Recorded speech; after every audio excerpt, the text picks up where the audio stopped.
What up, Kings? Hope you're well. In this video, I'm going to talk about how audiences and audience brokers and data brokers are going to be forced to evolve in the future, most likely starting 2025. Before I jump into this topic, I just want to talk about some of the most annoying things that happen to a lot of us, which is this. I get about 10 scam calls a day, and I won't be able to sleep. And I think they use AI or some kind of technology that is geo-targeted, because when I came here to Africa, this thing doesn't blow up as much. It was just maybe today. So I'm thinking like this tech that they're using to auto dial, it can be geo-targeted to make the people in the US scared, because they know, like, okay, there's no point in scaring everybody else. So let's just scare the people that are struggling with the bills. Yeah, when I'm in ATL, I get blasted, man, blasted. Somebody's trying to sell me stuff. So I know what happened here.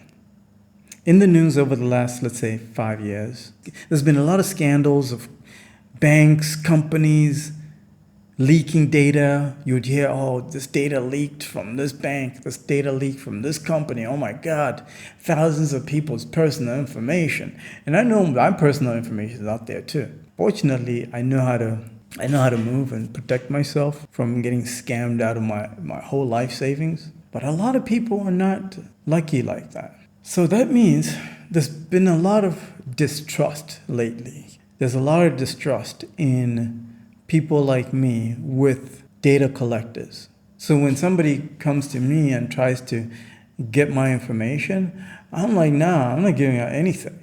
A few months ago, I went to Macy's to buy my wife like something. So as soon as I got to Macy's, all I wanted to do is just pay for that little thing and then get out. You know how we are. You know how we are, Kings. And just bounce. But instead, the lady at the counter, she was doing her job.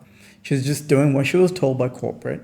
As soon as you see a guy that is dressed like this, that is spending money here, trick him and get his information by making him sign up for a store credit card, so that we can take that data and go sell it as, you're going to pay us $3 for this data, okay? Because we're the big bosses around here. Then you be like, okay, big boss. Here's my $3. And the big boss is like, yeah. Stay down there, peasant, and pay up. Pay for your audiences on time. So there's a lot of distrust by people like me. I don't want to give up my information. Not only that, there are a lot of guys like me that are very tech savvy. Like these savants, they're brilliant, man. All they do is use ad blockers. They use all kinds of data scraping like technology, especially now. There's AI, so you can instruct AI, now go out there on the World Wide Web, including the dark web, and just tell me, snitch, who's got my data? And then as soon as you snitch, I'm going to make sure I send a cease and desist for my data. Then you're going to stop using my data, all through AI. It's amazing, isn't it? So there are tons of guys like me that you don't know exist. You can't target them with ads because they're completely off the grid. They know how to fly undetected. So they have a ton of cash, but you don't know where they're at. You don't know how they move like that. And you don't know how they spend their money.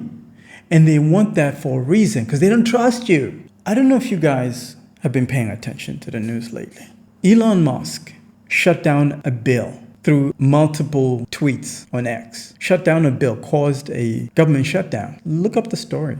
What's happening now is that Mr. Elon, Mr. Musk, and Uncle Don, you know who I'm talking about, Uncle Don, the big boss now. Those guys have teamed up and have said, listen, we need to look out for our homeboys. Our homeboys out here complaining about these things and these things and these things. So now these homeboys, they can't spend money at Mar-a-Lago like that, because they're complaining that they're getting overtaxed over here and they don't like it. They're complaining that the data is being stolen and they're losing money and they don't like it. These are Uncle Don's customers at Mar-a-Lago. You know, those guys, big guys. You don't know who they are. And they want that for a reason, because they don't trust you like that. Those guys, they go to Uncle Don and be like, hey, man, you're the big boss now, man. Do us a favor. Come on, boss. Do us a favor. Do me a solid, king. Do me a solid. Then Uncle Don be like, yeah, man, you got to kiss the ring, king. You got to kiss the ring, yo. Then they kiss the ring. And Uncle Donnie says, all right, I'll do you the solid because I like you. You never ratted on me. You're not a squeal. You're not a snitch. And you're not a simp. So this is what I'm going to do for you, man. I'm going to push through a new bill that's going to work in your favor, king. And then those rich guys are like, oh, man, thank you, Uncle Don. Yeah, thank you, man. You did me a solid. All right, thank you, man. I was getting squeezed over here by, child support and alimony. And then Uncle Don is like, well, you still paying alimony? Come on, man. They do you like that? And the guy's like, yeah, man, that's the reason why I've been, holding back on coming to ball out of Mar-a-Lago, because the state is like asking me for $100K every single month. And Uncle Donnie's like, man, I don't like that. I don't like that, man. So I'm going to push another one for you, king. I'm going to stop all alimony. And this guy's like, yeah, buddy, yeah, buddy. The moral of the story is this. The rules are about to change. New rules. And if you don't anticipate this coming, you're going to cry because it's going to hurt you.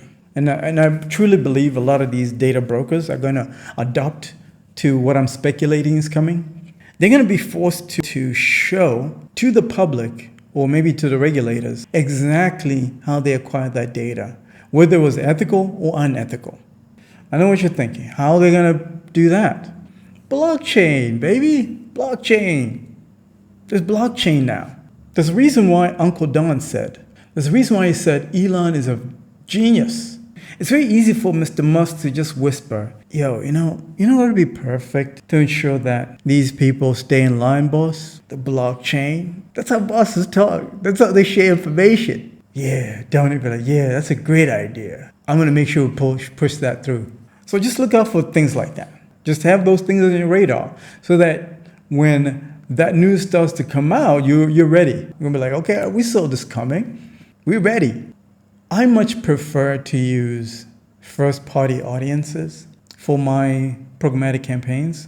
I truly believe as the laws change to be more strict on how you acquire data and how you sort of share that data, the future will favor first-party data collectors. Let's say I was a big publication and some of you shared your data with me, and I'm able to not abuse that data, and I'm able to follow the rules that the big bosses put in place, then I'm a much better, data broker, really.